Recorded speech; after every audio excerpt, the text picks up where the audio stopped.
Bonjour et bienvenue sur le podcast Murmuréquin.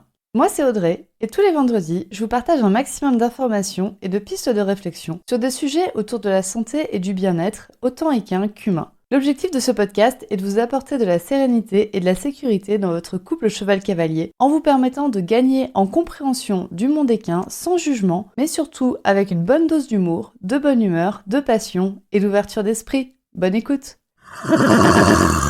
Bonjour à toutes et bienvenue dans ce 55e épisode du podcast Murmuréquin. Pour cette rentrée, j'ai décidé de faire d'autres choses, pour cette année de podcast en fait, j'ai décidé d'essayer d'autres choses. J'ai décidé de vous proposer des thèmes qui sont en lien avec la saison et notamment avec la saison chinoise. Donc là, en ce moment, on est en automne. Si vous écoutez l'épisode au moment de sa sortie, on est en automne. Et je vous propose donc, tout cet automne, des thèmes d'épisodes de podcast qui sont en lien avec l'élément métal qui est associé à cette saison. Et qui sait, peut-être que l'objectif, ce sera de faire le tour des saisons au cours d'une année. On verra peut-être. Peut-être que j'y arriverai, peut-être pas, peut-être qu'il y aura d'autres épisodes qui iront entre-temps. Toujours est-il que cet automne, j'ai envie de vous parler de l'automne et donc de l'élément métal en médecine traditionnelle chinoise. L'automne en médecine traditionnelle chinoise commence le 5 août. Oui, donc j'ai déjà une semaine de retard. Mince alors. Donc l'automne commence le 5 août et se finit vers le 15 octobre. Je vous mets des vers, parce qu'on n'est pas non plus au jour près. Toujours est-il que voilà les dates de l'automne en médecine traditionnelle chinoise avec une équinoxe le 21 septembre. Vous voyez que nous en Orient, oui c'est bien ça, non on est en Occident. Donc nous en Occident, l'automne ne commence que le 21 septembre, alors que en médecine traditionnelle chinoise, c'est le moment où l'énergie de l'automne est la plus forte et la plus présente. Du coup, il y a cette incohérence, mais vous allez voir que on va très vite expliquer cette incohérence. L'élément donc métal qui est associé à l'automne, en quelques mots, on pourrait le résumer par la récolte, le bilan, la descente, la matérialisation, la condensation. Et si vous êtes agriculteur, vous savez que la récolte, vous l'avez déjà bien entamée. Et normalement, elle est presque finie au 21 septembre. Au 21 septembre, en général, il y a encore peut-être le maïs qui est à récolter. Toujours est-il que les blés, l'orge, etc., c'est déjà fait. On a déjà fait une potentielle deuxième coupe de foin. Et il va y avoir les betteraves qui vont commencer, par exemple. Je suis pas agricultrice, mais toujours est-il que c'est vraiment la saison des récoltes entre au mois d'août et au mois de septembre. Il y a beaucoup d'agriculteurs qui sont en plein dans la récolte. Et donc en termes de récolte, on a aussi cette notion de faire le bilan, de ramener chez soi. La récolte en médecine traditionnelle chinoise, il faut vraiment la voir, c'est très imagé, mais il faut vraiment la voir comme on rentre à l'intérieur de la grange tout ce qui va nous servir pour l'hiver. Donc il y a cette notion de matérialisation, de rentrée, de bilan, de récolte et d'avoir en fait de remplir vraiment la grange et de compter également. C'est aussi le moment où on compte. On se dit voilà, on a tant de blé, on a tant de maïs, on a tant de riz, on a tant de ceci, de cela. Comment est-ce qu'on va pouvoir organiser notre année pour tenir jusqu'à l'année prochaine? Donc il y a vraiment cette notion de faire un bilan, presque un bilan comptable on pourrait dire. Et après en médecine traditionnelle chinoise, à chaque fois il y a un organe, une viscère, des tissus, des organes d'essence, des liquides et des émotions qui sont associés à chaque élément. Pour l'élément métal, l'organe qui est associé, c'est l'organe du poumon. La viscère qui est associée à l'élément métal, c'est le gros intestin. Donc par viscère, on entend qu'il y a une lumière intérieure et extérieure, donc il y a une communication plus importante entre l'intérieur et l'extérieur. Vous voyez bien que le gros intestin, il y a une communication entre l'intérieur et l'extérieur. Ensuite, le tissu qui est associé à l'élément métal, c'est la peau. Quand vous y réfléchissez, la peau, on a presque comme habitude de dire que c'est le troisième poumon, tellement il y a d'échanges gazeux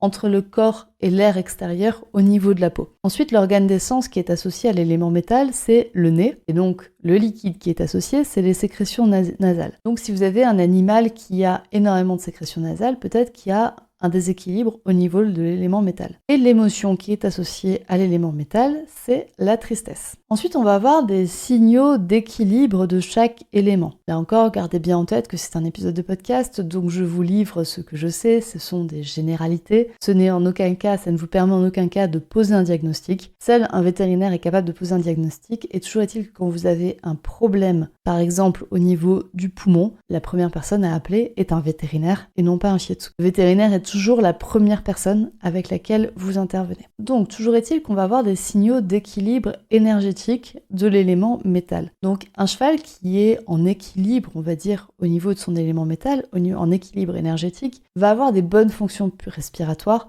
et aussi des bonnes fonctions du gros intestin. Ça va être un animal qui va être peu sensible à la sécheresse et qui va avoir peu de problèmes de peau. Un cheval qui est plutôt dans un élément métal, ça va être un cheval qui va avoir un besoin de cadre plus fort, d'une organisation, d'une routine qui est plus forte que d'autres. Ça, c'est juste que votre cheval est peut-être un élément métal. Donc si votre cheval il a une bonne respiration, un bon gros intestin, qu'il n'a pas trop de problèmes de peau, c'est que son élément métal est bien équilibré. Et un élément bien équilibré, ça va être des animaux qui ont besoin d'un cadre. Donc attention, s'ils ont trop besoin d'un cadre, c'est peut-être justement un signal de déséquilibre. Les chevaux qui sont métal sont plutôt très instinctifs. C'est des chevaux qu'on ne peut pas tromper en général.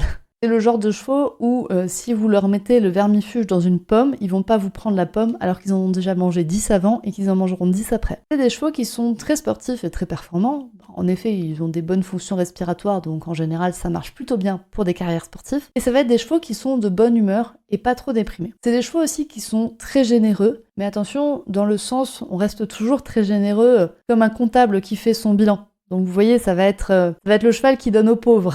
Il va être généreux, mais il a surtout ce besoin de justice qui est très fort. Donc si vous êtes injuste avec un cheval métal, ou avec une personne métal d'ailleurs, ça va être une personne qui va vous pourrir la vie. Ça va vraiment être une personne qui va répondre à votre injustice et qui va chercher à corriger l'injustice. C'est pour ça que c'est des chevaux qui sont plutôt bien, mais pas forcément pour des centres équestres, par exemple, qui vont pas trop tolérer des injustices ou au sens, par exemple, des aides qui sont mal placées, un bas de jambe qui est pas très fixe. Ça va être des chevaux qui vont fort s'agacer avec ça. Et tous ces signaux d'équilibre, bien évidemment, quand il y a un déséquilibre, ça devient des signaux de déséquilibre énergétique de l'élément métal. Donc un cheval qui a des problèmes d'emphysème, c'est peut-être qu'il y a un problème au niveau de l'élément métal, un problème énergétique au niveau de l'élément métal. Pareil, si c'est un cheval qui a tendance à faire beaucoup de coliques, c'est un signal de déséquilibre de l'élément métal. Si c'est un cheval qui fait des gros problèmes de peau, par exemple des gales de boue, des dermites, on va penser à des signaux de déséquilibre de l'élément métal. Là encore, je vous fais une petite aparté, mais le shiatsu et la médecine traditionnelle chinoise, c'est vraiment une prise en compte globale de l'animal. Donc il peut y avoir des déséquilibres qui sont apparents sur un élément, mais qui en vrai viennent d'un autre élément, qui est encore plus en déséquilibre et qui va se répercuter sur un autre élément. Donc par exemple, un problème de dermite ne se gère pas forcément par un drainage de la peau. Si vous avez des problèmes chez votre cheval, comme dit, le premier intervenant à faire venir, c'est le vétérinaire. Et en deuxième, c'est de consulter avec quelqu'un qui est spécialisé en médecine traditionnelle chinoise. Et donc un des signaux de déséquilibre de l'élément métal, c'est aussi un cheval qui est déprimé. C'est un cheval qui est triste, c'est un cheval qui se renferme sur lui-même, c'est un cheval peut-être qui est en impuissance acquise. Ça va être des chevaux qu'on va retrouver, on va y retrouver des déséquilibres énergétiques de l'élément métal. Du coup, dans tous les cas-là qu'on a vus, on va penser à l'élément métal en médecine traditionnelle chinoise. Du coup,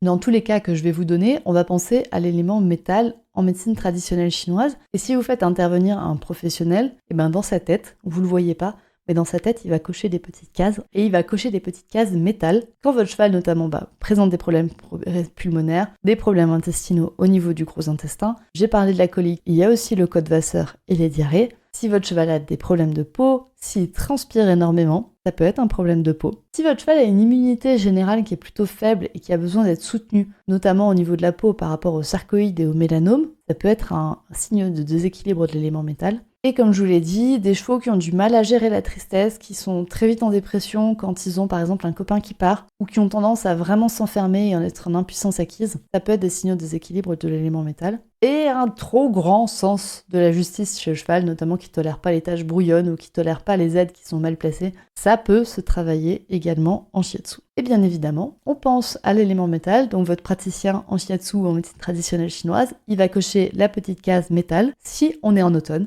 ou s'il y a des affections qui apparaissent particulièrement en automne. Et donc, dans les prochaines semaines, je vous donne rendez-vous pour discuter des problématiques de l'élément métal, comme par exemple comment prendre soin de l'intestin de vos chevaux. On parlera également de l'emphysème. On parlera est-ce que la dépression existe chez le cheval, parce qu'on sait qu'elle existe chez l'humain, mais est-ce que les conventions de dépression, les symptômes de dépression peuvent être transmises chez le cheval et peuvent se transposer chez le cheval? Est-ce que c'est les mêmes que chez l'humain? On parlera également des problèmes de peau chez le cheval et des sarcoïdes et des mélanomes. J'ai hâte d'avoir votre retour sur ce nouveau format d'épisode de podcast, au sens où une saison, les problèmes en médecine traditionnelle chinoise qui sont liés à cette saison. Si vous voulez me faire des retours, vous pouvez me les faire par mail ou par Instagram. L'adresse mail c'est murmure-animal@outlook.fr et le compte Instagram c'est @murmure.animal.shiatsu. Je suis vraiment curieuse de savoir si ce format vous plaît ou pas. Qu'est-ce que vous en pensez? Et pour savoir aussi, est-ce que je le continue, ce format, ou pas? Est-ce que je repasse à quelque chose d'autre? Donc n'hésitez pas à venir me donner votre avis. Je vous dis donc à très vite pour le prochain épisode de cette saison du métal, de cette saison de l'automne.